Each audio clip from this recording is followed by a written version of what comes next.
welcome everyone. This hearing of the Minnesota Senate Subcommittee on Veterans for Wednesday, April 8th is now in session. We're starting a little bit late today. We've got lots to do, so we're going to be pretty efficient, but I am going to deviate from the agenda very briefly to introduce my friend Sam Daly. Sam is with Believe It, a group that trains service dogs for veterans. So Sam, if you could just tell us a little bit what you do for maybe 2-3 minutes right there. First, state your full name for the record, and then tell us a little bit about some of the good stuff you do, if you wouldn't mind. My name is Sam Daly, and I'm from Northfield, Minnesota.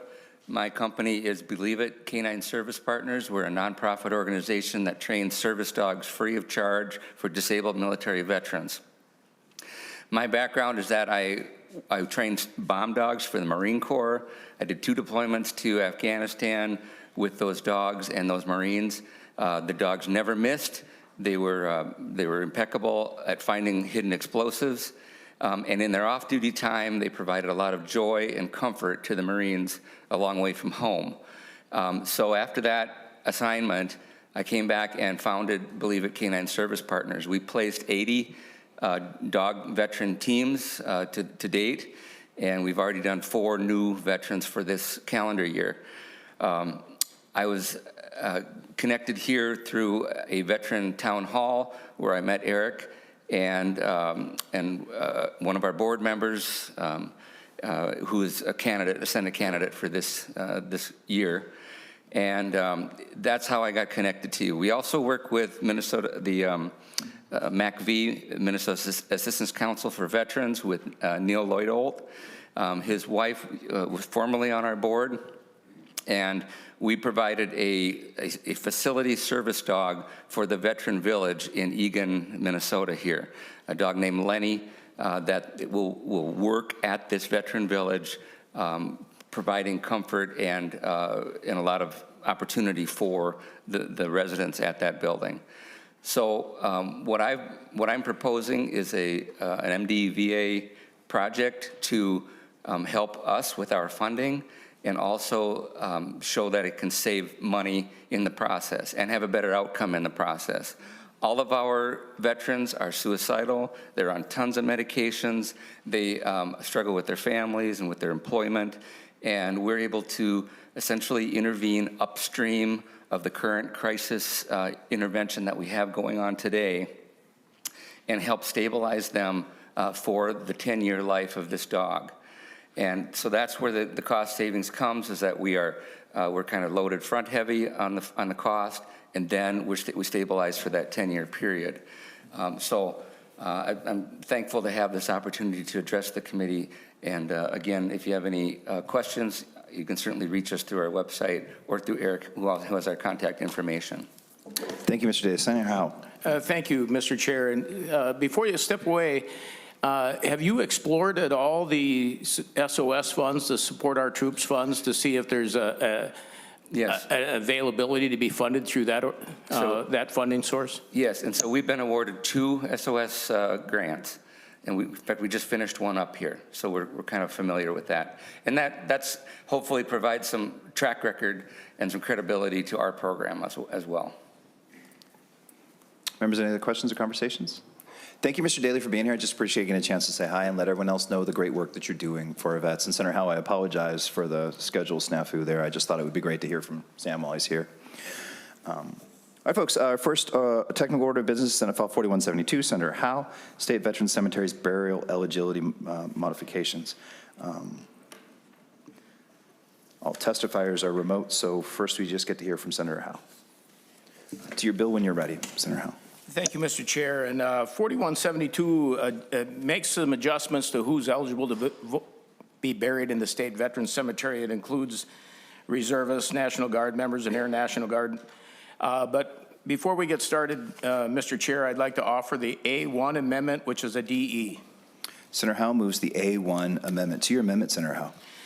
Mr. Chair, this basically gets the bill in the shape that we prefer. It actually allows the use of some honor guard to certain eligible people. It also changes the eligibility for who's eligible to be buried in the cemeteries, but it basically makes some additional changes from the original bill language to actually get it to where we want it. Members, discussion or questions about the A1 amendment? All in favor say aye. Aye. Opposed? None. The amendment is adopted.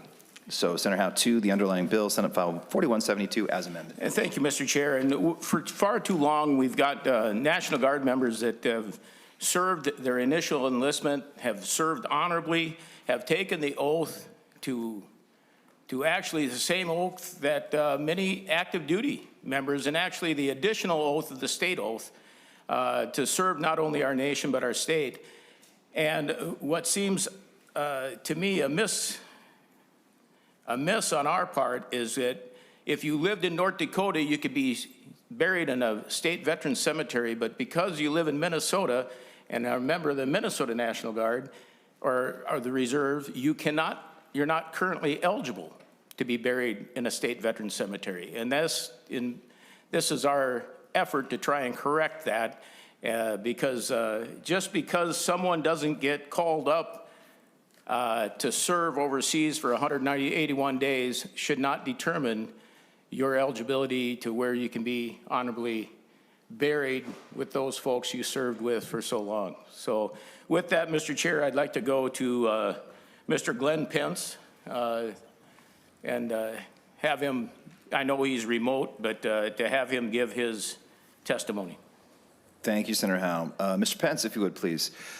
Turn on your camera, unmute your microphone, state your full name for the record, and commence your testimony when you're ready. My name is Glenn M. Pence. Mr. Chairman, committee members, and Senator Howe, thank you for providing me this opportunity to address this committee. My wife Sandra and I live in St. Joseph, Minnesota. I'm here today on behalf of all discharged Minnesota Army National Guard service members to support Senate File 4172. Currently, Minnesota Army National Guard members that have been honorably discharged after serving their duty are not recognized to be eligible for internment at one of the state's veteran cemeteries. Why should Senate File 4172 be passed? All military members volunteer to serve, and they volunteer to serve in the entity of their choice: Army, Navy, Marine, Air Force, etc. I volunteered with the Minnesota Army National Guard to serve not only my country, but the state of Minnesota. All those entering any military in the United States take the oath of enlistment. It is as follows. I, Glenn Pence, do solemnly swear that I will support and defend the Constitution of the United States against all enemies, foreign and domestic, that I will bear true faith and allegiance to the same, and that I will obey the orders of the President of the United States and the orders of the officers appointed over me, according to regulations and the Uniform Code of Military Justice, so help me God. Now, members of the National Guard take a similar oath that includes allegiance to both the state and the United States of America. I served for 6 years and completed my duty time honorably. I am proud to have served the United States of America and the state of Minnesota, and I would be honored to be and proud to be interned with other military men and women who have served for the love of their state and country. This bill is an opportunity for Minnesota to show the men and women who served recognition and appreciation for their commitment to protecting the citizens of Minnesota and the nation. As I have spoken with many individuals, both veteran and non-veterans, I have received complete support. This is not a political issue. This is not a social issue. This is simply the right thing to do. To quote Martin Luther King, the time is always right to do what is right. Thank you, Chairman Putnam, Senator Howe for authoring this bill, and the committee for your consideration of this matter that is so important to many Minnesota Army National Guard members. And to all of you, thank you for serving Minnesota. Thank you very much for your testimony, Mr. Pence, but also thank you for your patient advocacy over the years. We don't always get things right the first time. It sometimes takes us a while to get things done. So thank you, Mr. Pence. Our next testifier is Mr. Swantek, who is also remote. Mr. Swantek, if you would please turn on your camera, unmute your microphone, state your full name for the record, and commence your testimony when you're ready. All right, good afternoon, Chair Putnam and members of the committee. For the record, my name is David Swantek. I serve as the Director of Memorial Affairs for the Minnesota Department of Veterans Affairs. Thank you for the opportunity to testify on Senate File 4172, and thank you, Senator Howe, for bringing this bill forward. This bill would allow honorably discharged members of the National Guard and other reserve components of the armed forces, along with their eligible dependents, to be interred in a state veterans cemetery. It also authorizes the Commissioner of Veterans Affairs to establish a fee schedule to help offset the cost of burial. I would also like to thank Senator Howe and Chair Putnam for their collaborative approach in working with the department to better understand how this bill impacts our state veterans cemetery operations statewide. As noted during this collaboration, I would like to highlight a few considerations for the committee as you evaluate this bill and for potential discussion in future legislative sessions. If enacted, this bill would expand eligibility across all 4 Minnesota state veterans cemeteries. However, we anticipate that approximately 50% of the additional interments would occur at the State Veterans Cemetery in Little Falls due to its proximity to Camp Ripley's National Guard training facility. The increased utilization would accelerate the consumption of both developed and undeveloped grave sites at this location. As the first established cemetery in our system, Little Falls is also the smallest geographically and currently accounts for nearly 80% of all interments statewide. As a result, it is already the site closest to reaching capacity with a current projected exhaustion timeline of approximately 48 years. Based on our estimates, the increased demand associated with this bill could reduce that timeline to approximately 30 years, an acceleration of 18 years. As the department continues to assess the impacts of this legislation and monitor interment trends under this expanded eligibility, it is likely that we will return to the committee in the future to discuss the need for additional funding and long-term capacity planning. Thank you again for the opportunity to testify. I'm happy to answer any questions. Thank you very much, Mr. Swantek. Members, questions or comments for the author or his testifiers? Senator Kunish. Thank you, Chair Putnam, and I know I came in late, but when I reviewed this last night, my question was about space, and my question really was like, how many cemeteries are there available? And we heard from the testifier their concerns. Does Minnesota have any plans, or is there any discussion about creating another veterans cemetery? Because I can only imagine that down the road with the expansion of eligible folks to be there with their loved ones, if there are any thoughts or plans around that, and how quickly might these cemeteries fill up if this were to go through? Senator Howe, I'm assuming you'd like a chance to answer, or Mr. Swantek, really, whatever you feel like doing. Well, I'll start, and I think to get an idea of what the plans were, you'd have to go to Mr. Swantek. But I do believe there is going to be some increase, but I do believe it's going to be more longer term. It's not going to be immediate.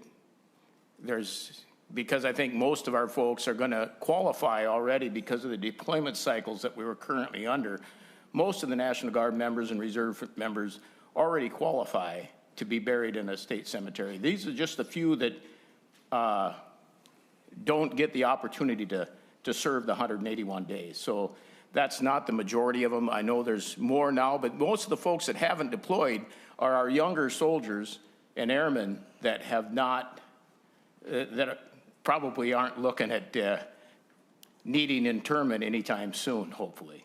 So I think that's a longer range piece, but to talk to any of the plans, I know that we just added 3 cemeteries, so I don't think that we're going to add another, but as far as adding 2, maybe Camp Ripley site might be a different story. So if Mr. Swantek wants to speak to that, I think we'd appreciate to hear that. Mr. Swantek. Yeah, Chair Putnam, Senators, I agree with Senator Howe's assessment. You know, Little Falls is our largest concern, and the build up to what we do annually for these additional eligible National Guard and Reserve members, I believe allows us time, as I said in my testimony, to kind of understand what those trends might be and plan for what we need to do in the future. Little Falls certainly is, you know, filling up. Our other cemeteries have plenty of capacity to be able to take this on without any issues whatsoever. We are also looking at a potential 5th cemetery that's been authorized for us to consider in the Bemidji area. But again, Little Falls is our major concern here. Senator Kunish. That's good. Thank you. Members of the questions? Senator Wiesenberg. Thank you, Mr. Chair. Thank you, Senator Howe, for bringing this. We owe it to the people who are defending our country to give them something back. And it sounds like if we're going to run out of room in 30 years, we've got plenty of time to find somewhere to put, you know, to bury these people, right? You know, I guess that's a statement, not a question. So we can get there, and you know, if we can do anything, we can do this for them. And maybe this is just a statement about Camp Ripley, since that's in my district, and I know how some of the land is around there. I know we've got property on the west side of camp that is used for hunting right now, even. So you know, that's open. That's Camp Ripley land. You know, possibly we could put something there. And I know the people in my district would be fine if we were burying soldiers there and we could give up some of our public area. So yeah, thank you. Members, other questions or comments for Senator Howe or testifiers? Seeing none, members, here's the plan for today. This bill has our approval. We're fond of it. So we're going to lay it over right now, and then we're going to amend it to another bill that we're going to hear today, so that we end up with something like an omnibus bill at the end of the day, including 3 bills. And you'll see those as we go through. But that's our intention for this moment right now. So, Senator Howe, Senate File 4172, as amended, is laid over for possible, well, really likely inclusion in about 20 minutes.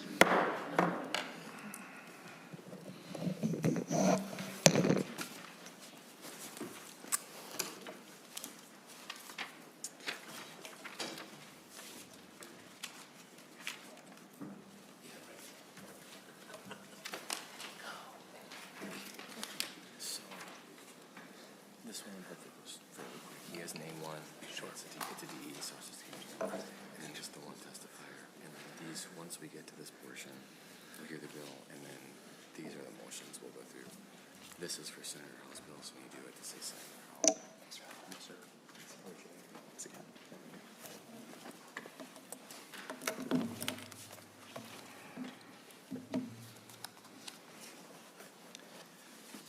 Do we know which one's first?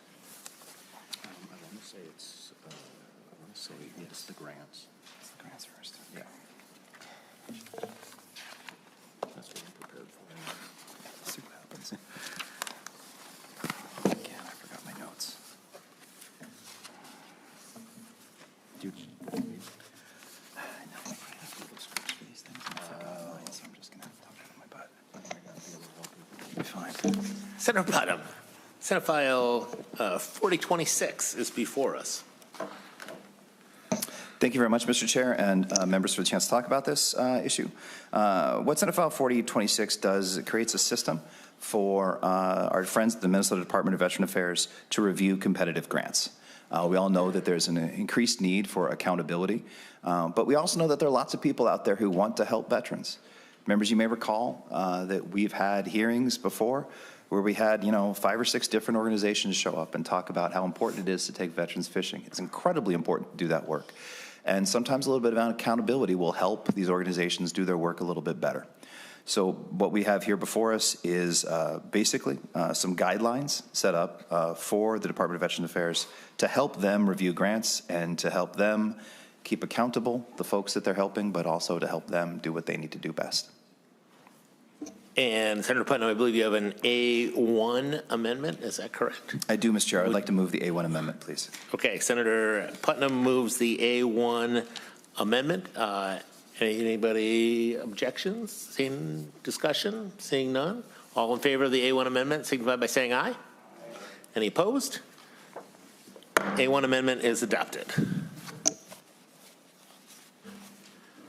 Would you like to proceed to your testifier? I would, Mr. Chair, if I may, please. Okay. And we have the Chief of Staff of the MDVA, and I'm going to butcher your last name, so why don't you just say your name for the record? I will do Please such. go ahead and begin your testimony. Yeah, thank you, Mr. Good afternoon, Chair and members. For the record, my name is Dave Belfi, and I serve as the Chief of Staff for the Minnesota Department of Veterans Affairs. In this role, I lead the central office team, which includes our grants management team. I've been with the agency for 20 years, and I am a U.S. Navy active duty veteran. So I want to thank you for the opportunity to testify in support of Senate File 4026 today, a bill that sets the standard for competitive grants issued by the department. We are grateful for the collaborative approach Chair Putnam took with the department when drafting this bill. The bill before you today reflects the agency feedback and suggested changes.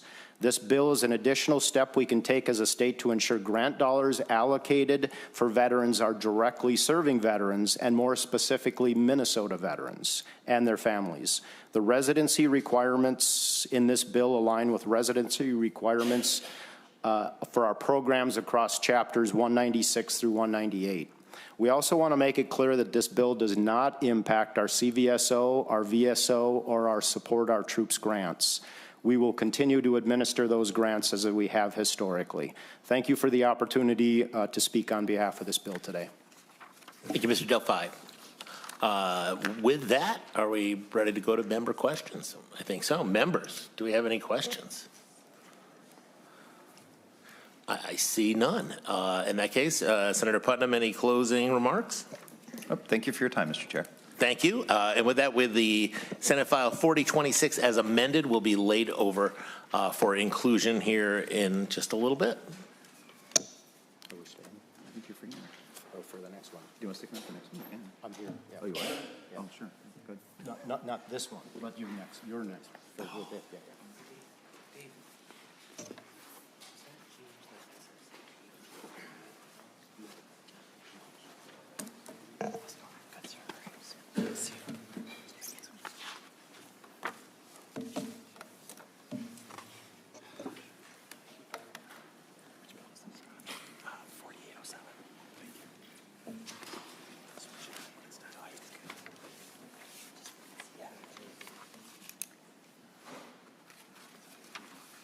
And Senator Putnam is back. Senate File 4807. Thank you, Mr. Chair. You said that like you missed me. I did. Mr. Chair, Senate File 4807 is a fairness issue. It's about increasing pay for the soldiers who have served in the National Guard. The details of which are a bit of a mystery to me, so I'm glad that I've got these gentlemen sitting up here with me to explain the intricacies of this provision. But I do think it's important to emphasize that this is a fairness concern, and it's important that we support those who keep us safe, and that we respect those who work so hard for us in the National Guard. And this is one way that we can help show our appreciation. Okay, and with that, we will then head to your testifiers, seeing as how they clearly are the experts. So Mr. Roweeder, would you like to begin? Or no, do you have? That's good, Mr. Chair. We can do that. We can do it in that order. Okay, yes, either way, your choice. Good afternoon, Mr. Chair, committee members. For the record, I'm Scott Roweeder. I'm the Executive Director for the Department of Military Affairs. I would like to first thank Chair Putnam for bringing Senate File 4807 forward, and I thank the committee for hearing it this afternoon. When the governor activates the National Guard under emergency executive order, the soldiers and airmen are paid under Minnesota Statute 192.49, which is the pay and allowance of officers and organizations. Senate File 4807 modifies Statute 192.49 in two ways. First, it simplifies the language, removing duplicate subdivision that covers officer and enlisted members separately. Secondly, it modifies the minimum base pay of $130 per day set by the Minnesota legislature back in 1997 to today, aligning the minimum base pay to the pay grade of E5 within the Defense, Finance, and Accounting Services pay tables, which are updated annually. While the DMA budget there's a DMA impact budget to our budget shown this year, this bill would not impact the DMA budget. Emergency funds are allocated for each emergency under Minnesota Statute 192.52. In the next two slides, I'm going to demonstrate the requested pay adjustments. This slide reflects the Defense, Finance, and Accounting Services pay tables from 1997. You will notice the calculated pay per day amounts for our lowest ranking members, pay grades E1 through E6, were extremely low considering the family, work, and educational disruptions from being ordered to state active service. Considering these factors, in 1997, the state passed and enacted the state active duty minimum base pay of $130 per day. Over the years, the government has approved numerous cost of living increases to military pay, which under Minnesota Statute 192.49 benefits all soldiers and airmen. Senate File 4807, if passed, would increase the base pay for the lowest ranking members, pay grades E1 through E4, to the base pay of the grade E5, and would continue to adjust in concert with Defense, Finance, and Accounting Services pay tables, cost of living increases, and once it's approved, it would eliminate the need for future legislative adjustments. We ask you support Senate File 4807 and welcome any questions you might have. Thank you, Mr. Roweeder. Major General Sean Mankey. Mr. Chair, thank you, Mr. Chair, Chair Putnam for Senator Putnam for bringing this bill forward. And I'd just like to echo, the Minnesota National Guard. We live by the motto, always ready, always there. And we have, since 2006, done over 185,000 man days of state active duty in various things from battling floods, wildfires. Just yesterday you saw the governor mobilize some of our cyber protection team to go down to Winona County to help out. So we're part of the community and would really appreciate any support that you can give us with this bill.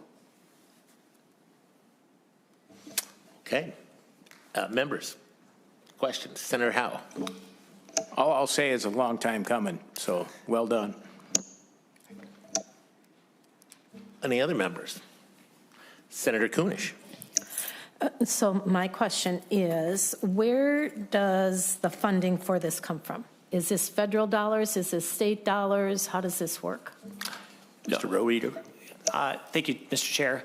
Senator, so the funding is this emergency appropriation that comes out of the general fund, but it's emergency appropriation funds that are part of there. So I mean, it doesn't come to the DMA actual budget itself. So there is a $30,000 per year budget amount that's added to the general fund for that, for the emergency appropriations. And I believe council can also. Okay. Yeah, go ahead. Mr. Chair and Senator Kunish, to your question, as Mr. Roweeder says, there's an open appropriation that this would affect. And so under the budget rules, we have to carry the increase to that open appropriation. So while there's an increase here, it doesn't touch, as Mr. Roweeder characterized it, the agency budget. There's no additional money that goes there. We do expect there to be about a $30,000 annual additional hit to that open appropriation from the general fund that covers the other activations of the Guard in that way. Okay, and then just to follow up, so if that 30,000 is that added annually, and does it accumulate, or at the end of the year it goes back into the general fund and then they reallocate it? I mean, how does that work? Can it build up? Mr. Chair and Senator Kunish, it does not. So this is the kind of open appropriation where there's an estimate. I think currently it's done on a 5-year rolling average of the last several cycles of about what the Guard has used that appropriation for, but the actual costs are what the actual spend is. And so if the estimates come in under, then the money never left the general fund. If it comes in over, the money does go out of the general fund. And there's certifications as we go through the year for each activation and what the estimates for that are. And then I think that probably gets to the heart of your question.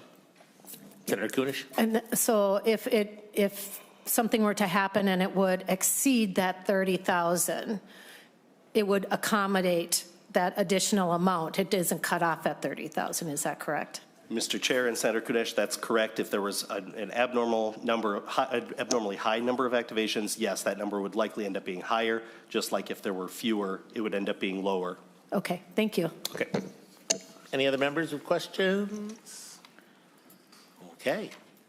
Seeing none. Here we go. We have to do the delicate dance here now, because this bill will be the vehicle that we are going to use as our sort of omnibus bill. Okay, so with that, Senator Howe would like to move to include the contents of Senate File 4172 as amended within Senate File 4087 for the Veterans and Military Affairs Finance Omnibus Bill. All those in favor? Aye. Any opposed? The amendment is adopted. And then next, Senator Putnam would move to include the contents of Senate File 4026 as amended to within Senate File 4807 of the Veterans and Military Affairs Finance Omnibus Bill. Any discussion? Probably not. All those in favor signify by saying aye. Aye. Any opposed? That amendment is adopted. And then finally, two more. Senator Putnam will move that staff be instructed to make any necessary technical corrections to Senate File 4807. All those in favor signify by saying aye. Aye. That is passed. And finally, Senator Putnam, you're a busy guy today. He moves that Senate File 4807 as amended be recommended to pass and referred to the full committee. All those in favor signify by saying aye. Aye. Any opposed? Senate File 4807 is moved on to the full committee. Thank you, Mr. Chair.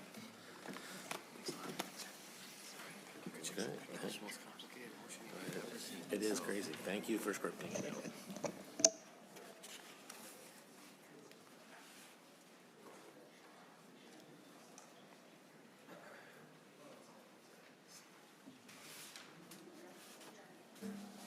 And there he sits.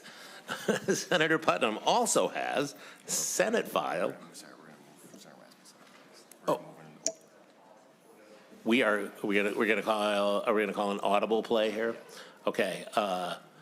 Would you like? You can come back up, and I will give you the gavel. And Senator Rasmusson is here with Senate File 3603.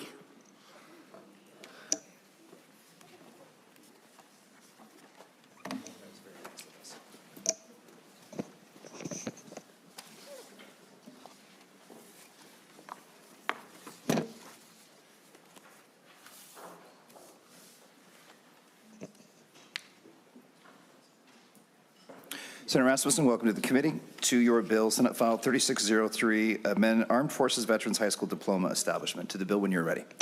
Thank you, Mr. Chair. I appreciate the opportunity to have a hearing on this bill. I have the honor of representing the Fergus Falls Veterans Home, and the Veterans Home frequently has events where they'll invite members of the community to come in and interact with residents. At one of these events last year, I had a veteran pull me aside and ask me how he and his fellow veterans could receive their high school diploma. Due to their service during times of war, they were unable to complete their high school education. A number of states have established high school diploma programs for veterans who have served in active duty during a time of war. These programs recognize the experience and skills gained during active duty service. The bill before the committee would establish a high school diploma program for veterans here in Minnesota. A veteran who was unable to complete their high school education and served during the Korean conflict or the Vietnam War would be able to request a high school diploma from a Minnesota school district. And I appreciate the feedback and work that has gone into this bill from the Minnesota Department of Veterans Affairs, the Minnesota Department of Education, and local veterans who have provided feedback as this bill has moved through the process. With that, I have one testifier with me, Mr. Chair. Mr. Kelly, if you would please state your full name for the record and commence your testimony when you're ready. Thank you, Mr. Chair and members. For the record, my name is John Kelly, and I serve as the Director of Government Affairs for the Minnesota Department of Veterans Affairs. Thank you for the opportunity to testify on Senate File 3603, and thank you to Senator Rasmusson for bringing this bill forward. This bill clarifies in state law what we understand to be a standard practice for school districts across the state, providing a high school diploma to veterans who left school before graduating and serving in the military. We appreciate the collaborative approach that Senator Rasmusson has taken in drafting this bill. It reflects input from MDVA as well as MDE, and we are good with this bill. Under the process in Senate File 3603, school districts would provide a diploma to Minnesota Korean War era or Vietnam era veterans. This process would allow the recognition for those who put their education on hold and answered their country's call. If passed, Minnesota would join numerous states who have enacted similar policies and programs. My grandfather, a proud World War II veteran, received his high school diploma in the 1990s under New York's version of this program. New York, Indiana, Virginia, Nevada, California, and New Jersey all have similar programs. The Minnesota Department of Veterans Affairs stands ready to assist school district staff as needed in verifying discharge paperwork. Thank you for your time today, and I'm available to answer any questions. Thank you very much, Mr. Kelly. Senator Rasmusson, my understanding is this bill has already passed through education policy, was it? Yes, Mr. Chair, that's correct. So members, in that context, do you have any questions or points of discussion that are specific to the veterans jurisdiction that we operate in? Seeing none, do you have any closing statement, Senator Rasmusson? Oh, great. So our intention is to pass this on to the full committee. Senator Rasmusson, I'm not sure you're aware of this, but anything that goes through this committee has to also go through the Agriculture Committee as a whole, and we'll talk about it again on Monday. So Senate File 3603, oops, we have to vote on it actually. Senator Kupek moves that Senate File 3603 be recommended to pass and referred to the full committee. All in favor say aye. Aye. Opposed? Senate File 3603 has been moved to the full committee. Thanks very much, Senator Rasmusson. Thanks, sir. Yeah, no problem.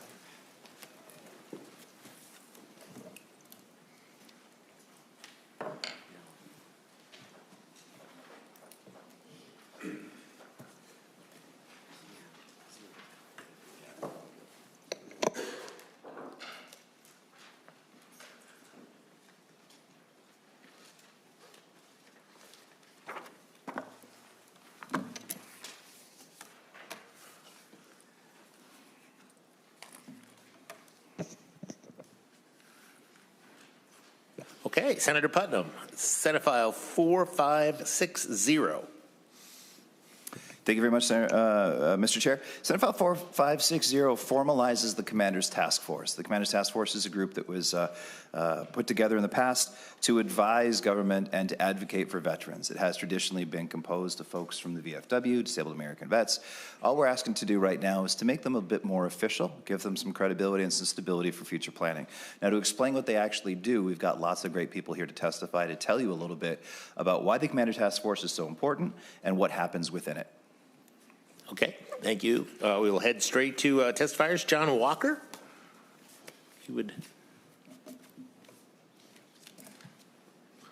you would like to come up, you can take your seat, state your name for the record, and begin your testimony.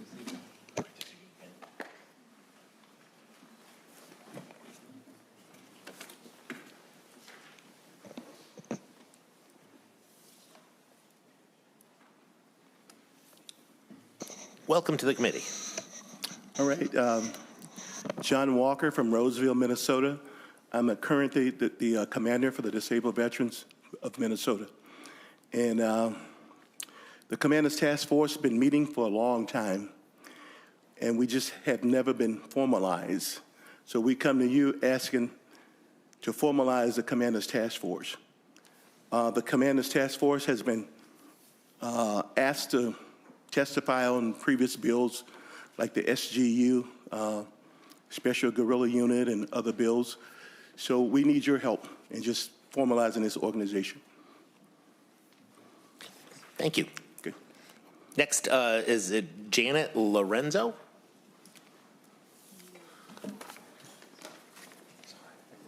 And also you can come on up. And then if we want to just expedite things too, Barry Hendrickson is going to be next, so you can also head to the testifier table. Mr. Chair, we did have a change in the list of testifiers. Ms. Dvorak will introduce herself in just a moment. Okay. Good Very afternoon. You can start. I'm Linda Dvorak. I am the Department Commander for the American Legion.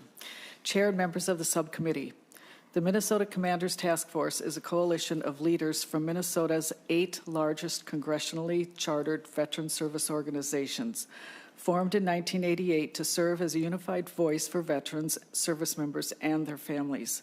Together, we have worked to advance meaningful policies that improve veterans' lives across our state. Our successes include passage of the Veteran Restorative Justice Act, eliminating the 8-year sunset for surviving spouses' homestead benefits and replacing it with a one-time transfer, increasing state grants for veteran service organizations, and advocating for a full funding of the Minnesota Department of Veterans Affairs. We've also helped secure free access for disabled veterans to the Minnesota Arboretum, reduced financial burdens on homeless veterans in partnership with Catholic Charities, supported the post-9/11 Veterans Bonus, and advanced a comprehensive Veterans and Military Affairs Omnibus Bill. Additionally, we've expanded county veteran service officers' access to vital records, supported Purple Star schools for military families, helped secure bonding funds for Minnesota veterans' homes, and continued to host Veterans Day on the Hill, the largest annual gathering of veterans for Minnesota. While we are proud of this progress, our work continues. Our top priority for 2026 is modernizing the disabled veterans homestead market value exclusion to ensure it reflects today's economic realities and better support those who have served. Thank you for your time and continued commitment to our veterans. Thank you, Mr. Dvorak. Barry Hendrickson? Yes, thank you, You may Chair. state your name and begin your testimony. Barry Hendrickson, Department of Minnesota Veterans of Foreign Wars, Adjutant Quartermaster. For 40 years, the Commander's Task Force has been the unofficial, unified voice of Minnesota veterans. So much so that we were on the SGU Task Force last year. So while we're not formally recognized, we've been recognized. And what's interesting about the Commander's Task Force is, of the 8 congressionally chartered organizations, only issues that are supported by all 8 organizations will come to the Commander's Task Force.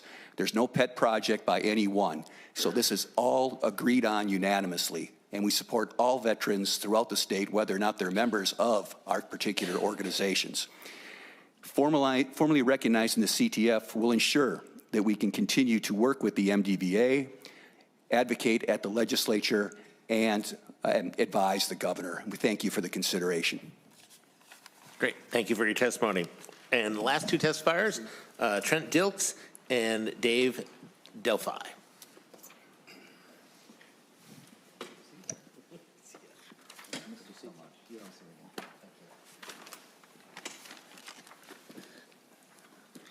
Thank you, Mr. Chair. I'm Trent Dilks, Legislative Director for the Disabled American Veterans, Department of Minnesota. I've been working with the Commander's Task Force for 13 years, representing my organization. And just a little bit about why we're making this ask is what we came to realize was it wasn't an official entity. And because of the nature of the organizations, they can't form their own nonprofit, they can't do all these other things. So we figure if we're going to be listed in legislation, like we were with the SGU and in others, that we should have some sort of formalization. We'd also like to just make it official, that role that we have been serving since I was 3, that we advise any lawmaker who wants. We advise the governor. We advise the Commissioner of Veterans Affairs. We've done so for numerous. And just to really make sure that's codified and laid out there is important for the continued work that the CTF does. So appreciate the consideration. Thank you. Thanks for your testimony. And Mr. Delphi, welcome back. Yeah, thank you, Mr. Chair. Good afternoon, Chair and members. Again, for the record, my name is Dave Belfi. I'm the Agency Chief of Staff for the Minnesota Department of Veterans Affairs. I I want to thank you for the opportunity to testify in support of Senate File 4560, and thank you to Chair Putnam for bringing this bill forward. The Minnesota Commanders Task Force, or CTF, was created in 1988 and is comprised of elected leaders, adjutants, and legislative staff from the 8 congressionally chartered veteran service organizations, or VSOs, in Minnesota. I've had the privilege over the 20 years that I've been with the agency to work very closely with the CTF, and this bill codifies a strong organizational structure for a primary stakeholder who advocate for Minnesota's veterans at the Capitol. The CTF advises the Commissioner of Veterans Affairs, the legislator, the governor on matters relating to veterans and their families. Although the CTF chair and elected leadership of the VSOs change annually, the organization maintains a consistent meeting cadence, organizes Veterans Day on the Hill, and other structured advocacy opportunities, providing decision makers with efficient, real-time channel for input directly from Minnesota veterans. The CTF also meets quarterly to hear updates and provide feedback from district and state staff from Minnesota's congressional delegation. The CTF invites the department to their monthly meeting. It's a great opportunity to provide updates directly to the leaders of our major veteran organizations, collect feedback on our budget and legislative proposals, and also hear the emerging issues in the veteran community. This bill is an overdue update to Minnesota statute, and the MDVA strongly supports this bill becoming law. Thank you for your time today. I'll stand for questions. Thank you for your testimony. That moves us to questions. Members, Senator Howe. Thank you, Mr. Chair. And Mr. Delphi, when you said it was organized in 1988, what type of organizational piece did they have back in that day that organized them? Where is that document back in 1988 that said this is a formal organization, and what happened to that? Sure. Mr. Chair and Senator Howe, thank you for the question. This was a question that Commissioner Lindsay and I dug into some time ago, and we had to go back to the commissioner at that time, who, so we have a letter that essentially from the commissioner at the time, and my apologies for forgetting the name of that individual, but they established the CTF with essentially a commissioner notice that brought, at the time, I believe there was 9 congressionally chartered organizations at the time. So brought all 9 of those together, and today we are seated with 8. Okay. Senator Howe. And thank you, Mr. Chair, and Mr. Delphi. So right now we've got these following these. Is there any idea that we started with 9, now we're at 8, is it possibly they could add some congressionally designated organizations? Would we have to come back with legislation to add those? Or could we say that any congressionally chartered veteran service organization, that's my question, is are we limiting this to these 8 and we were not going to be able to add any more without coming back to the table at the legislature? Mr. Delphi. Thank you, Mr. Chair. Thank you, Senator Howe. Good question. Again, a question that the commissioner and I took up. These are congressionally chartered at the federal level, and from our understanding, the federal level has not looked at any new organizations since the 80s, and I might be completely incorrect on that, but that it's somewhere in that time frame. So to answer your question, Senator Howe, we believe that maybe if the federal Congress chooses to take up another organization, it could be an opportunity to add. Members, any other questions? Senator Kunish. So along those lines, I'm looking through this. Are these all of the congressional approved groups, or are there other ones also Mr. Delphi. that are not listed here? Mr. Chair, Senator, thank you for the question. So we have the 8 congressionally chartered that are represented here. Of course, it is the American Legion, the Veterans of Foreign Wars, Paralyzed Veterans of America, the Marine Corps League, Jewish War Veterans, Disabled American Veterans, and I am not counting on my finger. I'm sorry, and AMVETS. Thank you, Mr. Dilks. So I'm wondering if there is, what is it called, congressional what? charter for Native American veterans. Mr. Delphi. Mr. Chair, Senator, my apologies. Can you repeat that question? I'm wondering if there is a congressional charter group that is specifically for Native American veterans. Mr. Delphi. Mr. Chair, Senator, not that I'm aware of now, but we will definitely look into that. Okay. I would strongly suggest that you would add them to this bill. We know that our Native people serve at the highest rate of all unique groups in the military, and we have 11 federally recognized tribes here in Minnesota, and I think it would only be respectful and responsible to include them. Mr. Dilks, do you have a response too? Yeah, Mr. Chair, thank you, Senator. Recently, we have had discussions. There is a charter that isn't currently being utilized that does authorize the Native American veterans, which would be similar to this. Our state leadership has met with those who are trying to form and kind of build that to a larger organization as they kind of establish the local organizations chapters and build up. So we have had the early discussions, and absolutely it's something that when they're ready, as they roll out, that we would want to welcome into the Commander's Task Force. So sorry, they've kind of been the one exception to the chartering that we talked about, that the Congress stopped chartering a while ago, but there have been the early discussions as that group gets rolling that we would want to include them. We've had 2 drop off. Vietnam Veterans of America folded their flag as a State Department, and the Prisoners of War and Missing in Action, Palmaya, also folded their flag in the 13 years I've been there. So that's why it went from 9 to 7, and then we brought in Paralyzed Veterans of America. So there is a history of doing that as those congressionally chartered organizations kind of wane and wax, and it depends on where they're at with that